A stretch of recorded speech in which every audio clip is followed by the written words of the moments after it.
தேவன் உங்களுக்கு கட்டளையிட்டு கொடுக்கிற காரியங்களை பொறுமையாய் காத்திருங்க. Or if you want to be used by God, தேவனாலே நீங்கள் பயன்படுத்த ஆசைப்படுவீர்களானால் நீங்கள் திருச்சபையின் ஐக்கியத்திலே இசைந்திருப்பது அவசியம்.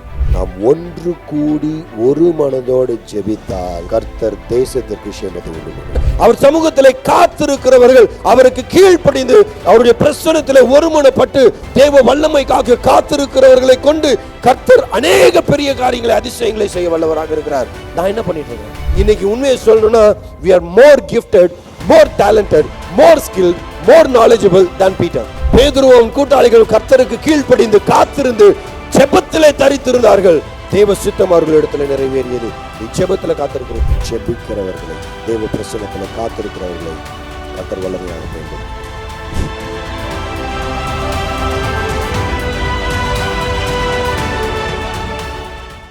திருச்சபையே நீ என்ன செய்து கொண்டிருக்கிறாய்? இந்த கேள்வியோடு கூட நான் செய்திக்குள்ளாக கடந்து போக ஆசைப்படுகிறேன். கண்களை மூடி ஜெபிக்கலாம். நல்ல ஆண்டவரே, உம்முடைய திருவார்த்தையின் மூலமாக எங்களோடு கூட பேசும். இயேசுவின் நாமத்தில் பிதாவே, ஆமென்.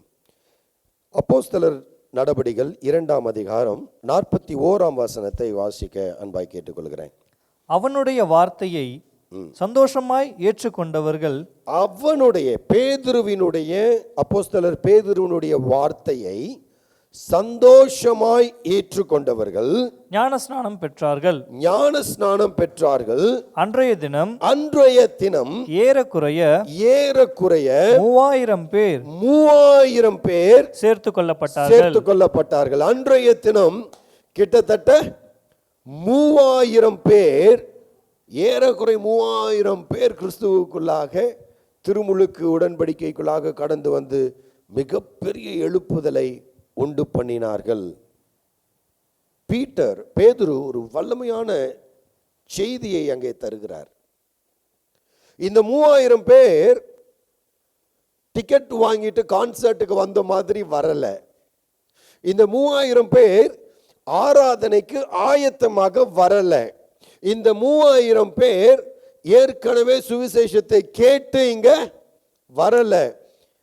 வந்திருந்தவர்கள் ஆயத்தம் இல்லாமல் எந்த நிலையிலேயும் இந்த கன்வென்ஷன் கூட ஒரு ஆயத்தத்தோடு நடத்தப்படல.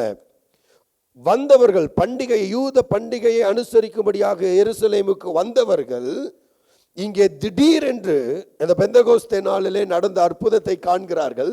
அவர்களுக்கு பேதுரு பேசுகிறார். பேதுரு பேசின செய்தியை கேட்ட மாத்திரத்திலே இவர்கள் தங்கள் இருதயத்திலே குத்தப்பட்டவர்களாக தங்கள் வாழ்க்கையை கிறிஸ்துவுக்கு ஒப்பு கொடுக்கிறார்கள். எத்தனை பேர்? 3000 மெசேஜ் கொடுத்தாலும் ஒரு ஆத்துமா இன்னைக்கு வர மாட்டேங்குது. 3000 செய்தி கொடுத்த பிறகும் ஒரு ஆத்துமாவை இன்னைக்கு ஆதாயம் பண்ண பெரிய போராட்டமா இருக்குது. ஒரு செய்தி 3000 பேர் சபையில சேர்க்கப்பட்டார்கள். அப்போ அந்த செய்தி கொடுத்தவர் எப்படிப்பட்டவராக இருந்திருக்க வேண்டும்? அவர் எப்படிப்பட்டவர் தெரியுங்களா?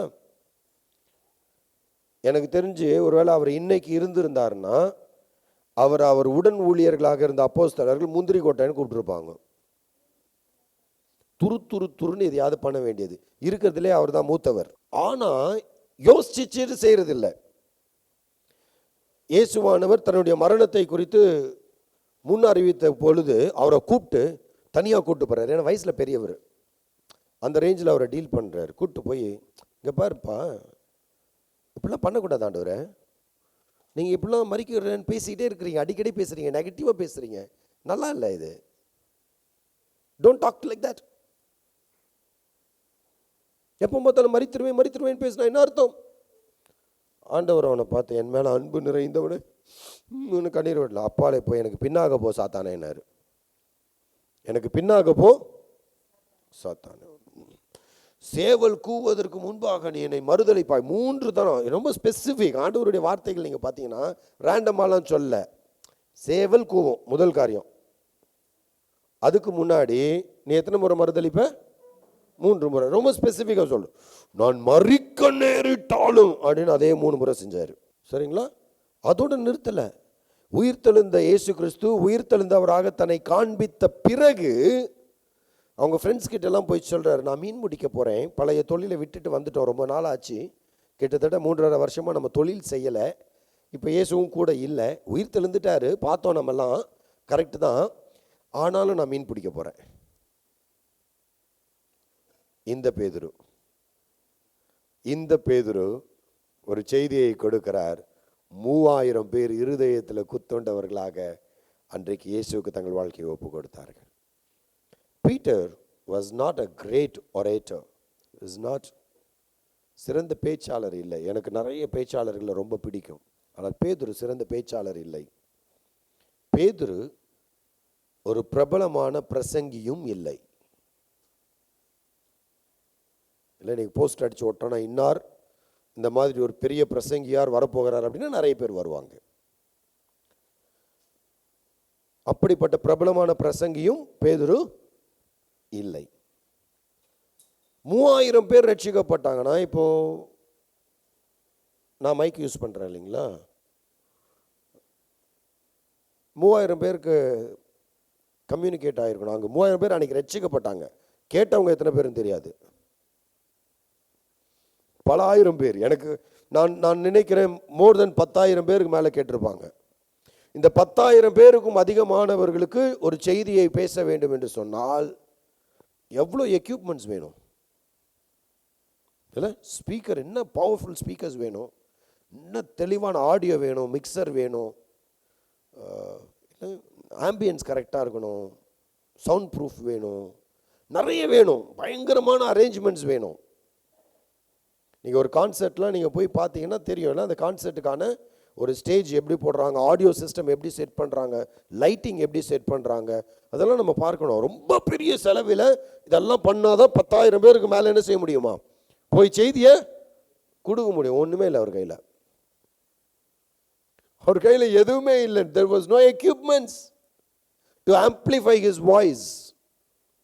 10,000 பேர் கேட்கக்கூடிய அளவிலே உறக்க சத்தமாய் பேசுவதற்கு எந்த இயந்திரங்களும் எந்த எக்யூப்மெண்ட்ஸும் அவர்கிட்ட இல்லை. பேதுரு இந்த கன்வென்ஷன் ஆர்கனைஸ் பண்ணி ப்ரிப்பேர் பண்ணி வரல. ஆனால் கர்த்தர் மிகப்பெரிய எழுப்புதலை அந்த பகுதியிலே உண்டு பண்ணினார். 3000 பேர் ஒரே நாளிலே ரட்சிக்கப்பட்டார்கள். எவ்வளவு பலவீனமான ஒரு பாண்டம். அன்றைய தினத்தில் அந்த எழுப்புதலுக்கான எந்த ஆயத்தமும் எந்தவித தகுதியும் அந்த பேசின நபரிடத்திலும் இல்லை, பேசப்பட்ட இடத்திலும் இல்லை, அதை கேட்டுக்கொண்டு இருந்தவர்களும் அதற்கு ஆயத்தமாக வரவில்லை. ஆனால் கர்த்தர் அற்புதத்தை செய்தார். இது எப்படி ஆரம்பித்தது?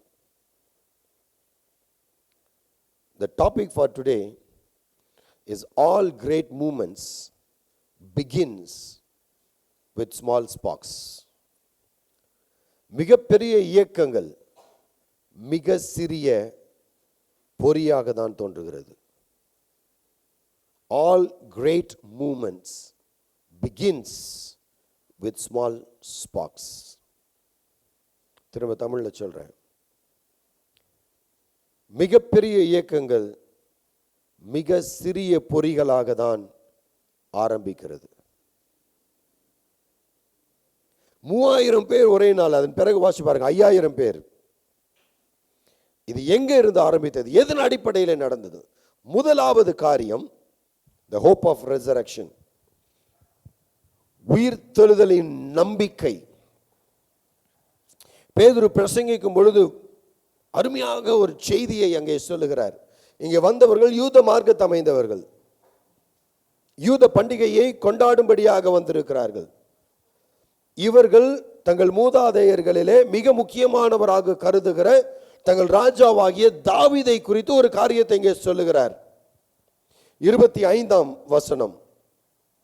அவரை குறித்து தாவீது, கர்த்தரை எப்பொழுதும் எனக்கு முன்பாக நிறுத்தி நோக்கிக் கொண்டிருக்கிறேன், நான் அசைக்கப்படாதபடி அவர் என் வலது பரிசத்திலே இருக்கிறார். அதனாலே என் இருதயம் மகிழ்ந்தது, என் நாவு கலிகூர்ந்தது, என் மாம்சமும் நம்பிக்கையோடே தங்கியிருக்கும்.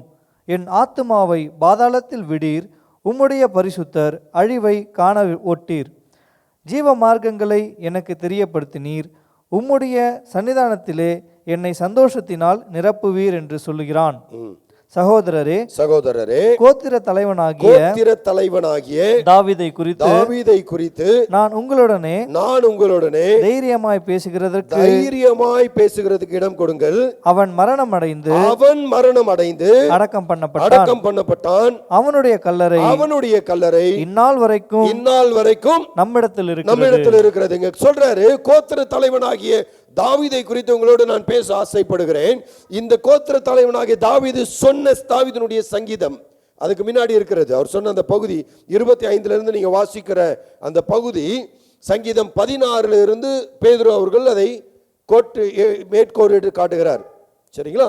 சங்கீதம் 16 மேற்கோளிட்டு காண்பிக்கிறார். பாருங்க, ரொம்ப அருமையான ஒரு வல்லமை. அதுல ஒரு வார்த்தை அவர் சொல்லுகிறாரு, என் ஆத்துமாவை பாதாளத்தில் விடீர், உம்முடைய பரிசுத்தர் அழிவை you will not let your holy one see corruption or death.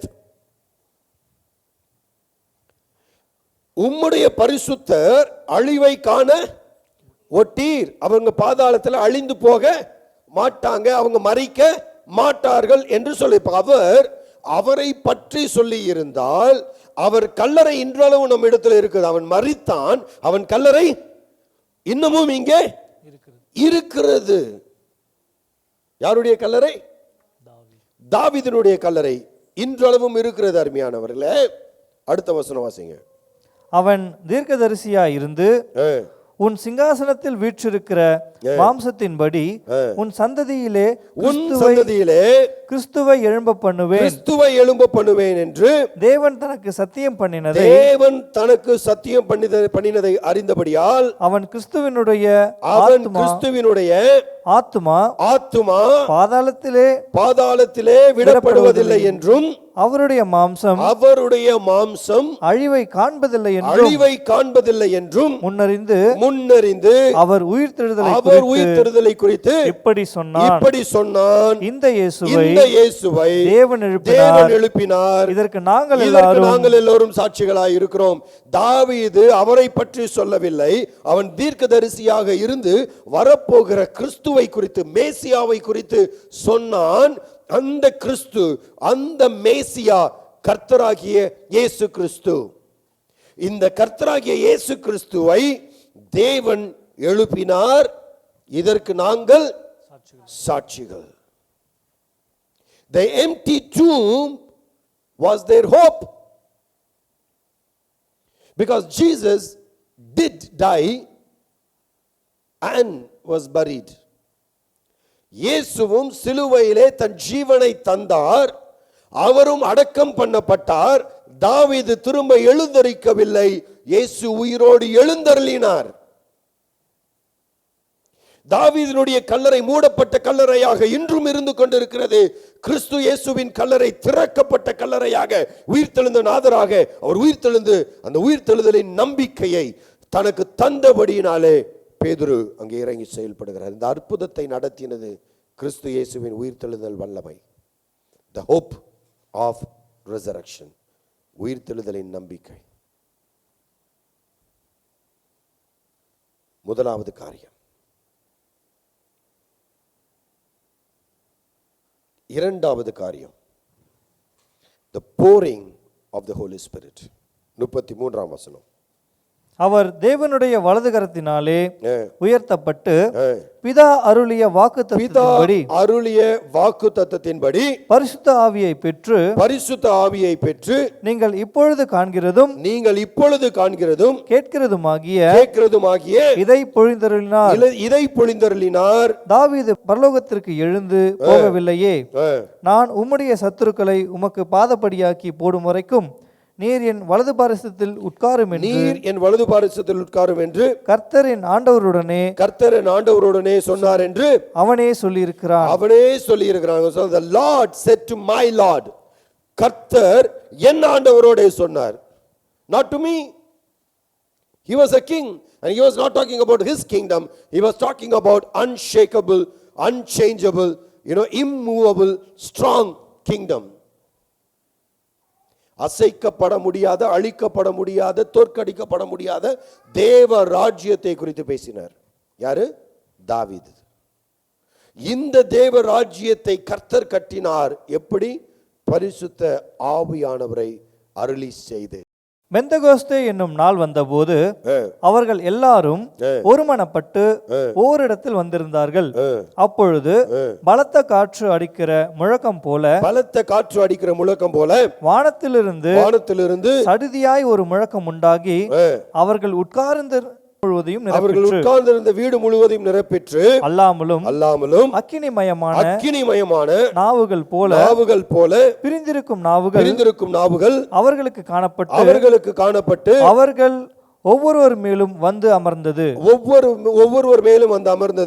அவர்கள் எல்லாரும் பரிசுத்த ஆவியினாலே நிரப்பப்பட்டு ஆவியானவர் தங்களுக்கு தந்தருளின வரத்தின்படியே வெவ்வேறு பாஷைகளில் பேசத் தொடங்கினார்கள்.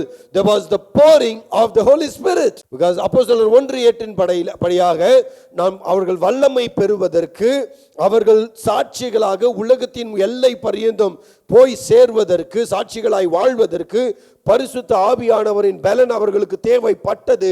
அந்த பரிசுத்த ஆவியானவரின் வல்லமை அவர்கள் மேலே இறங்கின பொழுது they were empowered. எப்படி இந்த அதிசயம் நடந்தது? எப்படி இந்த உயிர் மீட்சி நடந்தது? எப்படி இத்தனை பேர் மீட்கப்பட்டார்கள்? Because of the pouring of the Holy Spirit. பரிசுத்த ஆவியானவர் அருள செய்யப்பட்டு இருந்ததினாலே இந்த அற்புதம் நடந்தது. மூன்றாவது காரியம் பார்க்கிறோம். முதலாவது the hope of resurrection, உயிர்த்தெழுதலின் நம்பிக்கை. அதனால தான் பேசுறாங்க, அந்த நம்பிக்கை இருந்ததுனால பேசுறாங்க. தாவீது மரித்தான், அடக்கம் பண்ணப்பட்டான், இயேசுவோ உயிர்த்தெழுந்தார். அந்த நம்பிக்கை அவர்களை பேச வைக்கிறது. அதற்கு அவர்களை சாட்சிகளுமாகுமா இருந்தார்கள்.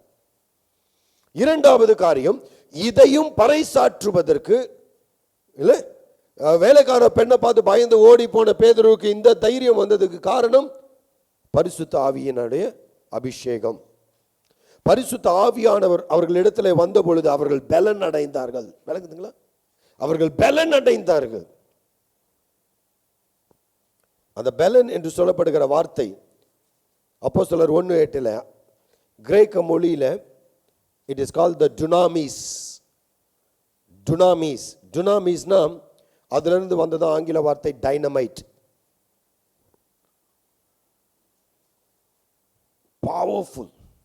powerful explosion, create powerful explosion. It can create powerful energy display. When the Spirit of God is upon you, ஆவியானவர் உங்கள் மேல் இருக்கும் பொழுது நீங்கள் வல்லமையாக செயல்பட முடியும். ஆவியின் பலன். முதலாவது ஆவியின் அனுக்கிரகம், இரண்டாவது ஆவியின் பலன். The power of the Holy Spirit. These people are the Galileans. கலிலேயா என்கிற கடற்கரை கிராமத்தை சார்ந்தவர்கள். சரிங்களா? நீங்க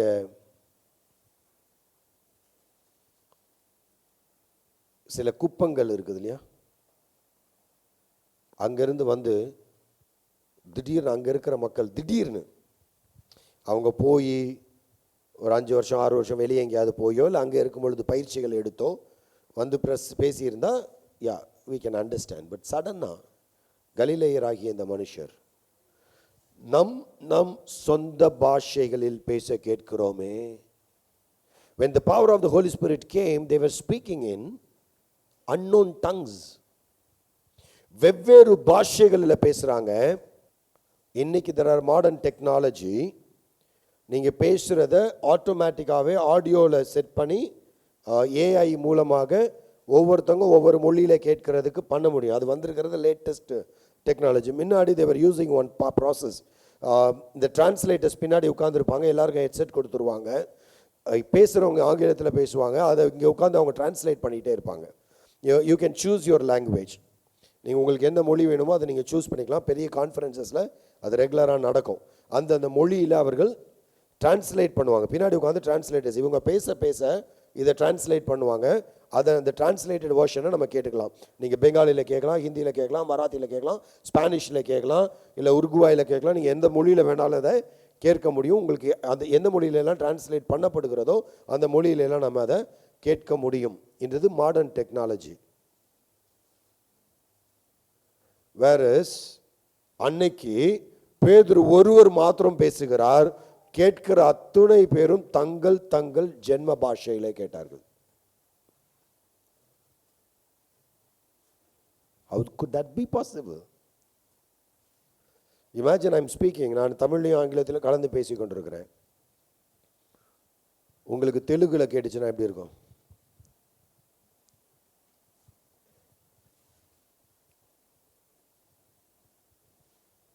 பக்த சிங் அவர்கள் ஸ்ரீலங்காவில் ஒரு முறை ஊழியத்திற்காக போகிறார். அங்கே அவர் செய்தி கொடுக்கிறார். பெரிய ரிவைவல் நடக்குது. அப்போ ஒரு சகோதரி வந்து சொல்கிறாங்க, அவங்க சிங்களீஸில் பேசுகிறாங்க, சிங்கள மொழியில், நீங்கள் கொடுத்த செய்தி ரொம்ப பிரயோஜனமாக இருந்தது, ஆண்டவர் என்னை தொட்டார், என்னை பேசினார், வல்லமையாக பேசுனீங்க, உங்களுக்கு எப்படி சிங்களம் தெரியும் அப்படின்னு கேட்குறாங்க. இவர் திருட்டு மொழி முடிக்கிறார். நான் இங்கிலீஷில் பேசினேன், நான் சிங்களத்தில் பேசல. இவருக்கு பதில் சொல்ல தெரியல, அந்த மாதிரி பேசுறது புரியல. இங்கே டிரான்ஸ்லேட்டர் வச்சு பேசிகிட்டு இருக்காரு. டிரான்ஸ்லேட்டர் சொல்கிறாங்க, இது எது சொல்கிறாங்க அவருக்கு புரியல. No, I spoke only in English, but she heard it in her mother tongue. பரிசுத்த ஆவியானவர் தன்னுடைய வல்லமையை வெளிப்படுத்தும் பொழுது, இது when the supernatural, or இப்படி சொல்லிட்டுங்களா, when the spiritual deals with the natural, it becomes supernatural. When the spiritual deals with the natural, it becomes supernatural. Okay, ஆவியாகிய தேவன்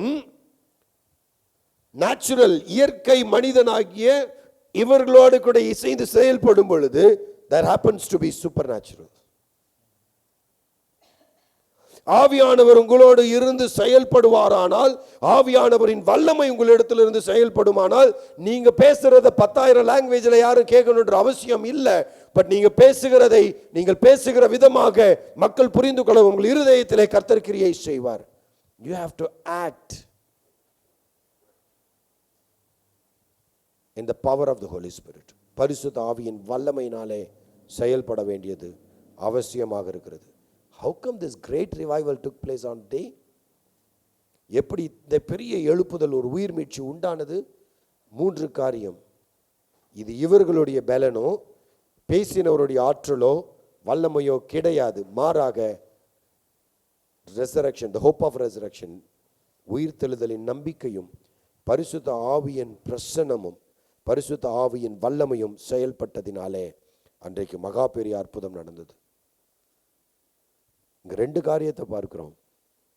ஒன்று, இவர்கள் பல்வேறு பாஷைகளிலே பேசியது இவர்களுக்கு ஆச்சரியத்தை, பிரமிப்பை உண்டு பண்ணினது. ஆனால் மிகப்பெரிய ஆச்சரியம் என்ன தெரியுங்களா? பாவியான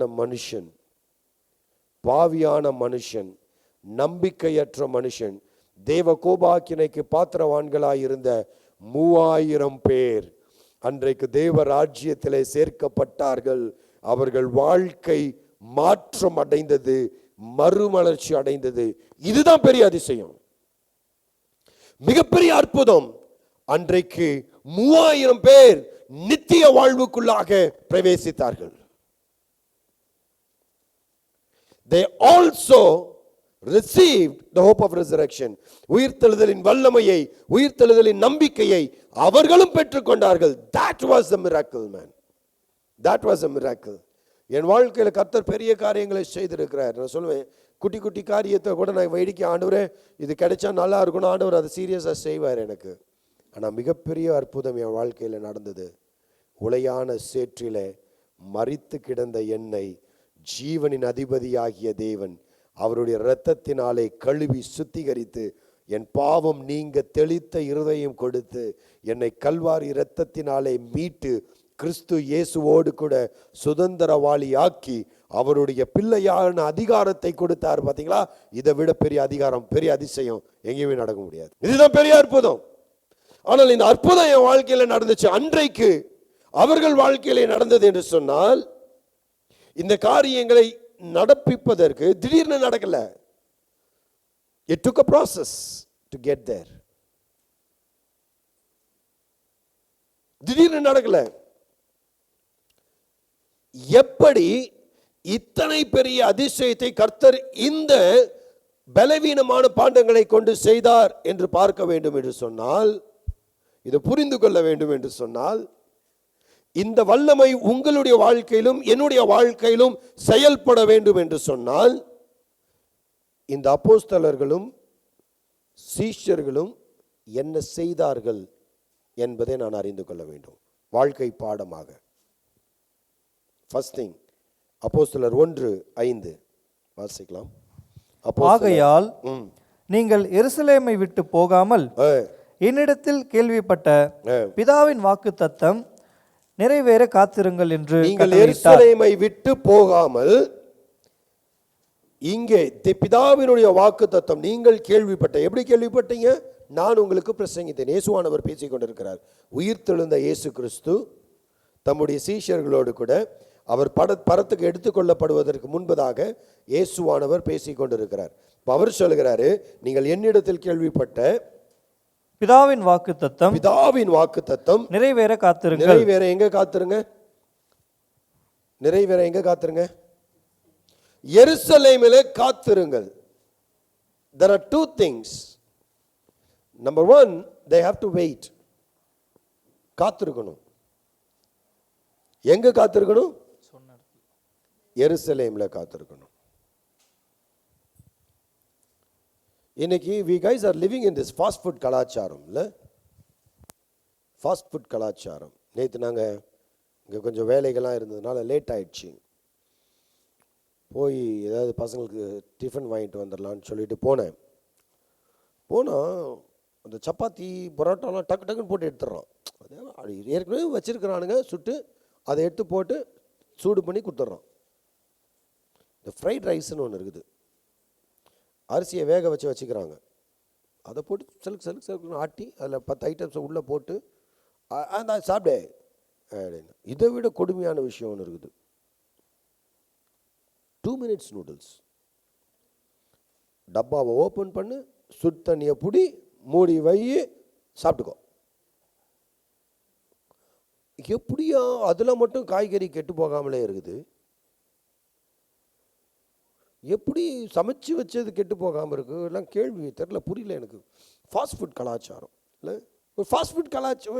we live in a very fast culture. everything has to be Fatafat இல்லை, எனக்கு உடனே நடக்கணும். காத்திருப்புன்றது இல்லை. ஒரு இடத்துல இருந்தால் அது எப்படி முடியாதுப்பா. ஆனால் அவனு அதுனா ராபிடோ புக் பண்ண ஓடிடலாம்.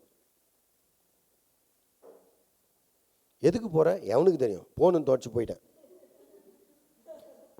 யோசிச்சு பாருங்களேன். வண்டியை புக் பண்ணிட்டு வந்து, சார் எங்கே சார் போனோம், எங்கேயாவது போய் தொலை அப்படின்ற லெவலில் இருக்குது. இது எதுக்கு போகிறோன்னே தெரியாது, போயிட வேண்டியது கிளம்பி. அப்புறம் போயிட்டு ஜாலியாக இருக்குன்னு நினச்சேன், கடுப்பாயிடுச்சு என்ன வேண்டியது. நீ முதல்ல எதுக்கு போனேன்னு தெரியுமா? உனக்கு தெரியாது.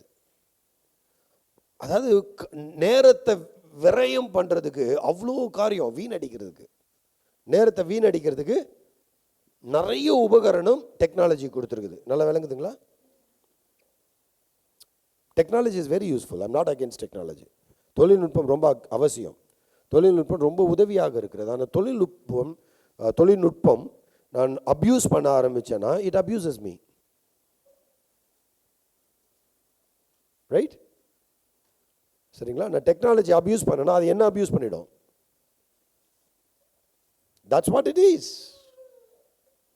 ஆனால் சீஷர்களுக்கு ஆண்டவர் எடுத்துக்கொள்ளப்படும் போது சொன்னார், 2 காரியம் சொன்னாரு. நீ நான் கேட்ட பிதாவினுடைய வாக்குத்தத்தம், நான் உனக்கு சொல்லி கேட்டேன், நான் உனக்கு சொல்லி நீ கேட்ட பிதாவின் வாக்குத்தத்தம். இங்கே ஆவியானவர் செயல்படுத்தி திருத்துவ தேவன் செயல்படுகிறார். பிதாவு பண்ணின வாக்குத்தத்தத்தை குமாரன் நினைவூட்டுகிறார். அதை பரிசுத்த ஆவியினாலே அவர்கள் பெற்றுக்கொள்வார்கள். பரிசுத்த ஆவி தான் அந்த வாக்குத்தத்தம். இந்த திரியேக தேவன் உங்கள் வாழ்க்கையில கிரியை செய்வதற்கு நீங்க என்ன செய்யுங்க? எருசலேமிலே காத்திருங்கள். எருசலேமிலே காத்திருக்க வேண்டும். சில வசனங்களை தவறாக பயன்படுத்துகிறோம். Be still and know that I am God அப்படின்ற ஒரு வசனம் இருக்கு. நீங்கள் அமர்ந்திருந்து நானே தேவன் என்று கண்டு கொள்ளுங்கள். போயிட்டு நல்ல பெட் எடுத்து தரையில் போட்டு குஷன் கரெக்டாக இருக்கான்னு செக் பண்ணிட்டு பக்கத்தில் தண்ணி பாட்டிலை பிடிச்சி வச்சுட்டு அப்படியே உட்காந்து அமர்ந்து தேவனே, நீரே தேவன் என்று கண்டு கொள்ளும்படியாக உட்கார்ந்திருக்கிறேன்.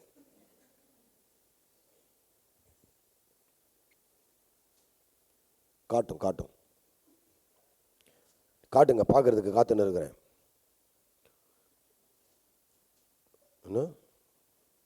வெளியே அவன் பாவத்தில் சேர்த்துட்டு இருக்கிறான். நம்ம போய் கையை கட்டி உட்காந்து காட்டியா பார்த்துடலாம்.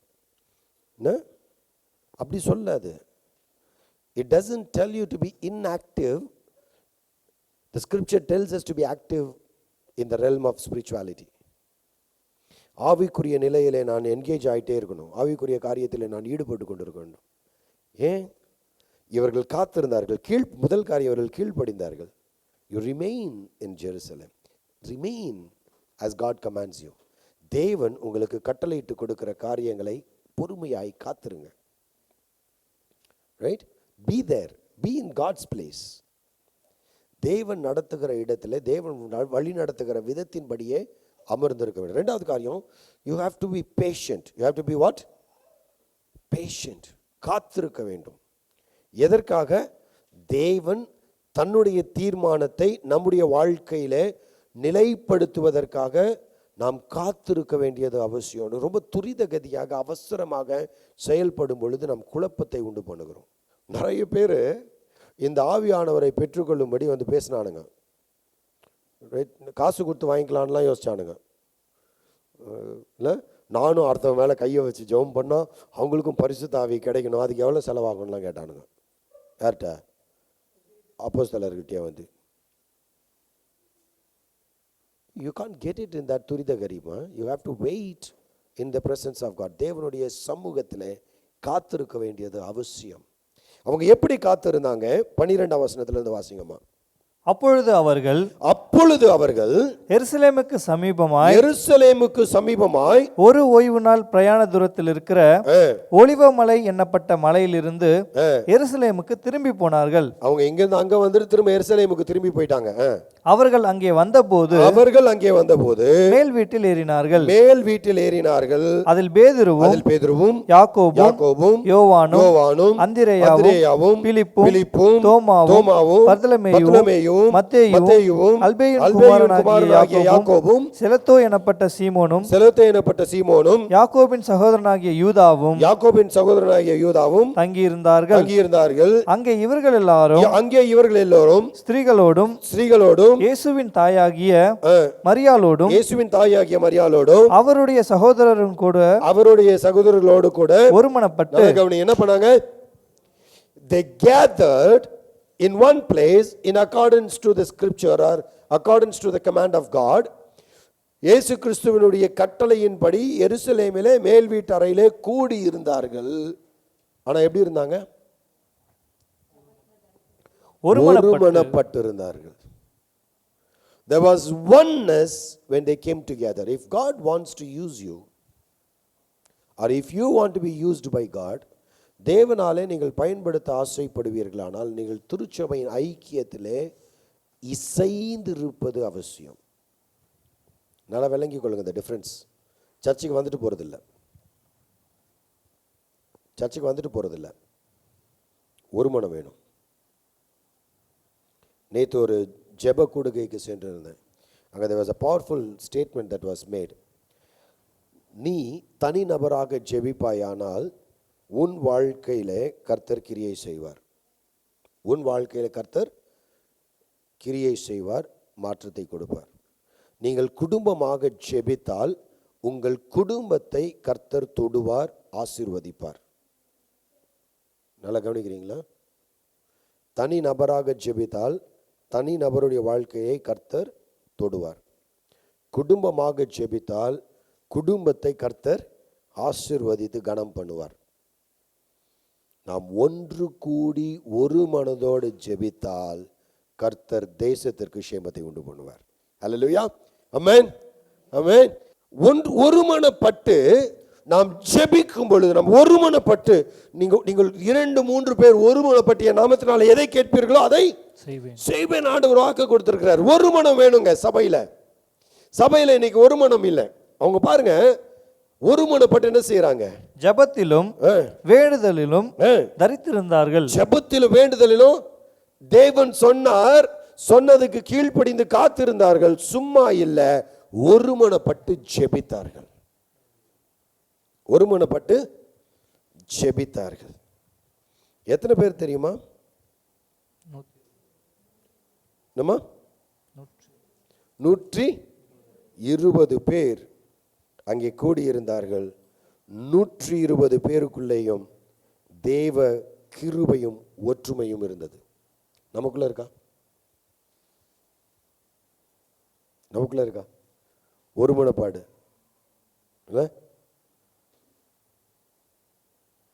ஒரே வீட்டில் ஒன்னா பிறந்த பிள்ளைங்க வேற வேற மாதிரி யோசிக்குது. சரி, பிறந்த பிள்ளைங்க தான் வேற வேற மாதிரி யோசிக்குதுன்னா, பெற்றவங்களும் வேற வேற மாதிரி தான் யோசிக்கிறாங்க.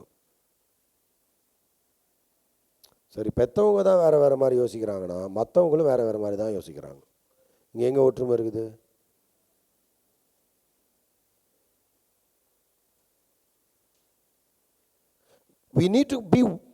we need to have that oneness. நமக்குள்ள ஒருமனப்பாடு வேணும். ஏன்னா ஒருமனப்பாடு இல்லைன்னா ஒரே இடத்துல தேவனுடைய சித்தம் நிறைவேறுவதற்காக காத்திருக்கிறது என்பது நம்மளால கூடாத காரியமாயிடும். இல்லை, கொஞ்ச நேரத்தில் அப்படியே முதுகு வலிக்கும், ஏஞ்சி வெளியே போகணும்னு தோணும், நெளியணும், ஏதாவது நோண்டணும்னு தோணும், வாட்ஸ்அப் வந்துக்கு தான் பார்க்கணும்னு தோணும், இன்ஸ்டாகிராமில் போஸ்ட் போடணும்னு தோணும், ஃப்ரெண்டுக்கு லைக் கொடுக்கணும்னு தோணும். எங்கே உட்காந்துன்னு? சர்ச்சில் உட்காந்துன்னு. கர்த்தருக்கு பயப்படுகிற பயத்தை சிறு வயதுல இருந்த பிள்ளைகளுக்கு ஊட்டி வளர்க்கணும். தாவீது சொன்னார், பிள்ளைகளை இடத்தில் வாருங்கள், கர்த்தருக்கு பயப்படுதலை உங்களுக்கு நான் போதிப்பேன்னு சொன்னார். இன்னைக்கு எப்பயாவது என்ன பண்ண இல்லை, ஒரு இடத்துல உட்கார மாட்டேங்குதுங்க. சுகர் கொடுக்காதீங்க, இனிப்பே கொடுக்காதீங்க, ஒரு இடத்துல அமைதியாக உட்காந்து கவனிப்பாங்க. சபையில் ஒரு 3/4 மணி நேரம் அந்த பிள்ளைங்களால கவனிக்க முடியலைன்னா நல்லா விளங்கி கொள்ளுங்க, 8 மணி நேரம் பள்ளிக்கூடத்தில் போய் பாடத்தை கவனிக்கவே முடியாது. உங்க பிள்ளைங்களுடைய எதிர்காலம் தோத்து போயிடும். தேவ பிரசன்னத்துல வேடிக்கையா பேசி கொண்டு இருக்கிற உள்ளுக்குள்ள அழுகிற அருமையானவங்களை தயவு செஞ்சு நோக்கி பாருங்க. கர்த்தர் என்னை அழைக்கிறார், அவருடைய சமூகத்தில் காத்திருக்கும்படியாக அழைக்கிறார். அவர் சமூகத்தில் காத்திருக்கிறவர்கள் அவருக்கு கீழ்ப்படிந்து அவருடைய பிரசன்னத்தில் ஒருமனப்பட்டு தேவ வல்லமைக்காக காத்திருக்கிறவர்களை கொண்டு கர்த்தர் அநேக பெரிய காரியங்களை, அதிசயங்களை செய்ய வல்லவராக இருக்கிறார். நான் என்ன பண்ணிட்டு இருக்கிறேன்? பேதுரு பேசினார், 120 பேர் கூட இருந்தாங்க. கர்த்தர் வல்லமையாக தன்னுடைய அபிஷேகத்தை வெளிப்படுத்தினார். ஒரு மிகப்பெரிய உயிர் மீட்சி அன்றைக்கு உண்டானது. 3000 பேர் தேவ ராஜ்யத்திலே சேர்க்கப்பட்டார்கள். உங்களையும் என்னையும் தேவன் பயன்படுத்த வல்லவராக இருக்கிறார். இன்னைக்கு உண்மையை சொல்லணும்னா, we are more gifted, more talented, more skilled, more knowledgeable than Peter. பேதுருவை விட அதிக ஆற்றலும் அறிவும் படைத்தவர்கள் தான் நாம. ஆனா ஒண்ணுக்கு உதவாம உட்கார்ந்துட்டு இருக்கிறோம். காரணம் என்ன? பேதுருவும் கூட்டாளிகளும் கர்த்தருக்கு கீழ்ப்படிந்து காத்திருந்து ஜெபத்திலே தரித்திருந்தார்கள். தேவ சித்தம் அவர்கள் இடத்துல நிறைவேறியது. நீ ஜெபத்தில் காத்திருக்கிறியா? ஒரே ஒரு காரியத்தை சொல்லி நான் முடிக்கிறேன். 1980களில் ஒரு செய்தி இப்படியாக சொல்லப்படுகிறது. மங்கோலியா தேசத்தில் ஒரு பட்டணத்திலேயே ஒட்டுமொத்தமாக 3 விசுவாசிகள் தான் இருக்கிறாங்க. அந்த தேசத்துக்காக ஜெபிக்கணும் அப்படின்னு சொல்லி ஒரு நாட்டில் 3 விசுவாசிகள் தான், 3 கிறிஸ்தவர்கள் தான். அந்த நாட்டுக்காக ஜெபிப்போம். இந்த செய்தி ஒரு 8 வயது குழந்தைக்கு போய் அடைகிறது. அந்த குழந்தை அதை பார்க்கும் பொழுது மேப்பை பார்க்குறா, இவ்வளோ பெரிய இடத்துல 3 பேர் தான் இருக்கிறாங்களான்னு அது ஏதோ அவளை தொடுது. 8 வயது குழந்தை. அவள் ஜெபிக்க ஆரம்பிக்கிறா. இதை பார்த்த அவங்க குடும்பத்தார், அம்மா அப்பா எல்லாரும் சேர்ந்து ஜெபிக்க ஆரம்பிக்கிறாங்க. இந்த பிள்ளை ஒரு சின்ன ஒரு பேப்பரில் எழுதுறா, மங்கோலியாவில் 3 கிறிஸ்தவர்கள் தான் இருக்கிறாங்க, அதற்காக ஜெபிக்கலான்னு சொல்லி என்னோட கூட சேர்ந்து ஜெபிங்கள்னு சின்ன சின்ன துண்டு காகிதங்களில் எழுதி தன்னுடைய நண்பர்களுக்கு எல்லா பள்ளிக்கூடத்தில் கொடுக்குறா. 40 பேர் ஜெபிக்க ஆரம்பிக்கிறாங்க. பல ஆண்டுகளாக இந்த ஜெபம் ஏறெடுக்கப்பட்டு கொண்டே இருக்கிறது. இந்த பிள்ளை வளர்ந்து அடல்ட்டா மாறுறா. தொடர்ந்து ஜெபித்து கொண்டே இருக்கிறா. அப்போ ஒரு மேகசின் அவ படிக்கிறதுக்காக நேரிடுகிறது. அந்த மேகசினை எடுத்து படிக்கிறா. மிகப்பெரிய அற்புதம் அவள் வாழ்க்கையில் நிறைவேறுது. பார்க்கிறா, மங்கோலியாவில் லட்சக்கணக்கான பேர் இயேசுவை ஏற்றுக்கொண்டு மிகப்பெரிய எழுப்புதல் மங்கோலியாவில் நிறைவேறி கொண்டிருக்கிறது. ஒரு சபையில் 15,000 பேர் கூடி தேவனை ஆராதித்து கொண்டிருக்கிறார்கள். அந்த சபை மூலமாக மங்கோலியா முழுவதுமாக ஒரு மிகப்பெரிய எழுப்புதல் உண்டாயிற்று என்கிற செய்தியை அவ படிக்கிறா. அந்த மகளோட பேரு ஹோப். அவளோட பேர் ஹோப். இந்த ஹோப் 8 வயதிலிருந்து ஜெபித்து வருகிறாள். அவள் பெரிய பிள்ளை ஆன பிறகு, வளர்ந்த பிறகு, படிப்பெல்லாம் முடிஞ்ச அந்த காலகட்டத்தில் அவள் இந்த அற்புதத்தை பார்க்கிறாள். லட்சக்கணக்கான பேர் அங்கே ரட்சிக்கப்பட்ட செய்தியை கேட்கிறார். அந்த ரட்சிப்பை, அந்த எழுப்புதலை உண்டு பண்ணின சபையினுடைய பெயர் Hope church. Hope church. This Hope, 8 வயதிலிருந்து ஜெபித்த இந்த Hope never visited Mongolia those days. But உண்மையாக ஜெபித்தா, ஜெப வீரர்களை எழுப்பினா, அநேகரை ஜெபிக்க தூண்டினா. 8 வயது குழந்தை இதை செய்யக்கூடுமானால் நீங்களும் நானும் இன்றைக்கும் பல தேசங்களிலே கர்த்தர் எழுப்புதலை உண்டு பண்ணி கொண்டிருக்கிறார். உங்கள் சொந்த குடும்பத்தை கிறிஸ்துவுக்குள்ளாக ஆதாயப்படுத்த பக்தி வைராக்கியமாய் ஜெபிக்கிறீர்களா? நீங்க உங்கள் ஊரை, நீங்க வாழ்ந்து கொண்டிருக்கிற அந்த தெருவை தேவனுக்கு ஆதாயப்படுத்த ஜெபிக்கிறீங்களா? வாழ்ந்து கொண்டிருக்கிற அந்த பகுதியை கிறிஸ்துவுக்கு ஒப்பு கொடுத்து ஜெபிக்கிறீங்களா? உங்க பின்கோடுக்காக ஜெபிக்கிறீங்களா? There are more than 108 pin codes in Chennai. Can you pray? ஜெபிக்கிறவர்களை, தேவ பிரசன்னத்தில் காத்திருக்கிறவர்களை கர்த்தர் வல்லமையாக பயன்படுத்த முடியும். அப்போஸ்தலர்கள் 1 கூடி ஒருமித்திருந்து தேவ சமூகத்தில் ஜெபித்தார்கள். கர்த்தர் எழுப்புதலை உண்டு பண்ணினார். ஹோப் என்கிற ஒரு சிறிய குழந்தை, 8 வயது குழந்தை ஜெபித்தா. கர்த்தர் ஆச்சரியத்தை, அற்புதத்தை செய்தார். உங்கள் பிள்ளைகளுக்கு நான் சொல்கிறேன், தயவு செஞ்சு ஜெபிக்க, முழங்கால் படிட்டு ஜெபிக்க கற்றுக் கொடுங்க. கர்த்தர் உங்கள் குடும்பத்தில் ஆசீர்வாதத்தை உண்டு பண்ணுவார். சண்டை போட்டு கலாட்டா பண்ணி பேசி போராடி ஜெயிச்சு ஆர்கியூ பண்ணி குடும்பத்தை நடத்திடலாம்னு நினைக்காதீங்க. முடியவே முடியாது. தேவ பிரசன்னத்தில் காத்திருக்கிற ஒழுக்கத்தை பிள்ளைகளுக்கு உண்டு பண்ணுங்க. சபையில் ஒழுங்கை உண்டு கர்த்தருக்கு பயப்படுகிற பயத்தை அவர்களுக்கு கற்றுக் கொடுங்க. குடும்பமாக ஜெபிக்க மாதிரியாக இருங்கள். கர்த்தர் பெரிய காரியங்களை செய்வார். Prayer brings victory. All great movements begins as a small spark. மேல் வீட்டு அறையில் 120 பேர் ஒருமித்து ஜெபித்தார்கள். பெந்தகோஸ்தே நாளில் 3000 பேர் ரட்சிக்கப்பட்டாங்க. ஒரு மனிதனுடைய பிரசங்கம். உங்கள் வாழ்க்கையை கர்த்தருக்கு ஒப்பு கொடுத்து செயல்பட ஆயத்தமா? ஒருவேளை ஆண்டவர் உங்களோட பேசியிருப்பார் என்று சொன்னார். உங்கள் நேரத்தை ஜெபத்தில், தேவ பிரசன்னத்தில், வேத தியானத்தில் செலவிடாமல் தேவையில்லாத காரியங்களில் செலவிட்டு கொண்டிருப்பீர்கள் என்று சொன்னார். அப்பிரயோஜனமான காரியங்களை செய்து உங்கள் நாட்களை அழித்து கொண்டிருப்பீர்கள் என்று சொன்னால் மனம் திரும்பி கிறிஸ்துவுக்கு ஒப்பு கொடுக்க ஆயத்தமா? கண்களை முடிச்சு ஜெபிக்கலாம். பரிசுத்தமும் கிருபையும் நிறைத்த ஆண்டவரே, உங்களுடைய திரு பிரசன்னத்தில் என்னை ஒப்பு கொடுக்கிறோம், எங்களை ஒப்பு கொடுக்கிறோம். கர்த்தர் தாமே பெந்தகோஸ்தே நாளிலே